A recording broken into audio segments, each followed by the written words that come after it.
Hello everybody and welcome back to another Minecraft update video. There is no snapshot today, so today we will be taking a look at 1.6.1 which did come out earlier in the week. However, there are a bunch of cool features and stuff that you should know about. So first of all, I want to start off by addressing the sprint issue. If some of you have been playing on servers, you would have noticed that when you start sprinting, it doesn't happen immediately like it did just there. What usually happens is something like this. So it'll stop and it will start again, and it will do this horrible thing where it keeps jerking around like that.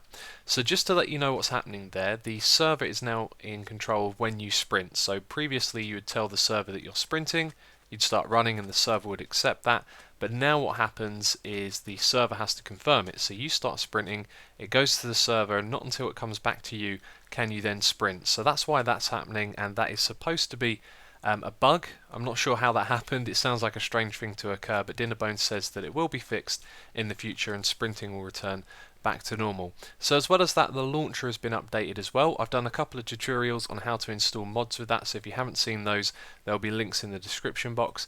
And the launcher is going to be continuously updated. Supposedly today there should be a new update, and it's just going to improve the interface and more features will get added over time. So Dinnerbone and Grum have added in an Easter egg into the game, which I think is something that's intended to stay since it's only available in creative mode and could be useful to map makers. So we have a spawn villager egg here, and if we rename one of these to either Dinnerbone or Grum, then we're going to find this Easter egg. So let's rename it. Now Dinnerbone is the longer of the two names, so normally I name them to Grum. So there you go, this one is now called Dinnerbone. Let's see what happens when we place it down on the ground. Did you expect that? An upside down villager. So this applies to any mob that we can spawn with a spawn egg. Let's spawn a couple more. They move around as well. That is quite hilarious. And so in this chest I have some of the other mobs as well. You can see here I've renamed these ones to Grum because that's just simply shorter and easier to type. So if we come over here and place down a couple of these mobs, you'll see that they get placed upside down. It would also appear that that stops skeletons. Well, no, it does. Skeletons can still burn, and now he's going for a swim.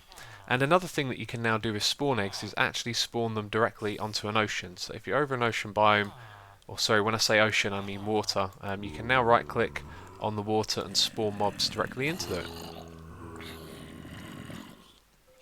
So another feature that's been added is this play sound command. As it would suggest, it allows you to use command blocks to play a particular sound.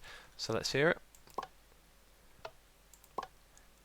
That is the sound of a chicken laying an egg, and this one is the sound of thunder. So we have control over that now with command blocks, and we have some syntax that allows us to do a few different things. So first of all, we can target a player. If you have a look here, it's the same syntax as normal, so you can add some parameters for that, like targeting a player who's on a particular team. Now we can also aim this at a coordinate, so we can specify that the sound is going to come from a particular location. So we could have it coming from over there, and then that would change our distance to it. So the further away we are, the quieter the sound would be. As well as that, we have control over volume, pitch and minimum volume. So volume works as you would imagine. This number here is volume, and the lower down it goes, the quieter the sound is. However, this minimum volume, I can't figure out how those two work with each other, so that could be a bug or I'm just missing the point there. But you also have control over the pitch as well. So let me give you an example of that. Let's press this and then change the pitch. So we're going to double the pitch, and you can hear it's now a lot faster played. And then we're going to lower the pitch, and now it sounds a lot lower. So what's going on there is the pitch is not technically being changed. What's actually happening is the file is being played faster or slower. Now another thing to point out here is that it targets the particular sound. We're using thunder at the moment by going through the file structure. So in your Minecraft folder there is a folder called assets, and in that one there is one called sounds, and then there's one called ambient. So that's where it starts. We highlight the ambient folder there. Then instead of having a slash like you would normally see with file structure, we just have a dot. So then there's another folder called weather, and then this file right here, thunder. This is actually three different files. There's Thunder 1, Thunder 2 and Thunder 3, and you cannot target those individually. You have to target it like this. So every time I press this, you will hear a different thunder sound. And that's a little unclear because of the pitch shift, so let's make that faster. So that one played twice. and that was a different one. So you can hear it picks a different one each time. So another thing that I tried to do was add a custom sound into a folder for the game to play. However, it only recognises the sounds that are actually in the game files at the moment. So that's something that's probably going to be supported in the future. And as well as that, we have resource packs which now support custom sounds. So that's another thing that you're probably going to see is people using resource packs to add their own sounds to the game. So a new potion effect has been added to the game. This is called saturation, which is like the opposite of hunger, and this is only available for potions through using custom filters, but you can use it with command blocks as well. So as I said, this is like the opposite to hunger. So if we apply hunger, then our hunger meter is going to go down like that.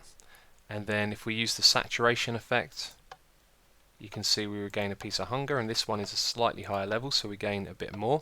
So this is level 1 and this is level 2, and they are both being applied for 1 second, because the way this works is a little bit strange. If you apply it for 1 second, it gets used once. Depending on its level, it will do more or less hunger. But if you use it for more than 2 seconds or more, it will fill up your entire hunger bar. Now what I've read is that for every game tick, this effect gets applied when on a player. So if it's for more than 1 seconds, then it'll fill up your entire hunger meter really quickly. So let's have a look at that. You see it shot all the way to the top. Now when we apply it for 1 second, it seems like it gets applied just the once, and then when we apply it for 2 seconds or more, that game tick thing comes into play. So for every game tick that it's applied, it just fills up the hunger meter really quickly. So I think that's a bug and something that will get changed in the future. One other thing that I want to point out is the hunger effect here has been applied for 5 seconds, and we can see it there in our inventory, and over here we have one that's going to be applied for 20 seconds, and that's the saturation effect. However, when we go here, you see it disappears immediately. So here is another tiny little change you should be aware of. This happened before 1.6.1. The glistering melon recipe used to be a melon and a gold ingot, but it's now been changed so you need 8 gold ingots to make a glistering melon. And so, last of all, one other tiny little change that they've made, they've retextured the shield that appears around the wither when it spawns. So let's place this down. You're going to notice this now looks slightly different than before. We got this sort of overlay boxy effect around the wither. So that is it for this Minecraft update video. There's not much else to say about 1.6.1. They were all of the new features added, and also a couple of things that I missed from previous snapshots. But that is it for this video, so as always, thank you very much for watching, and I will catch you next time.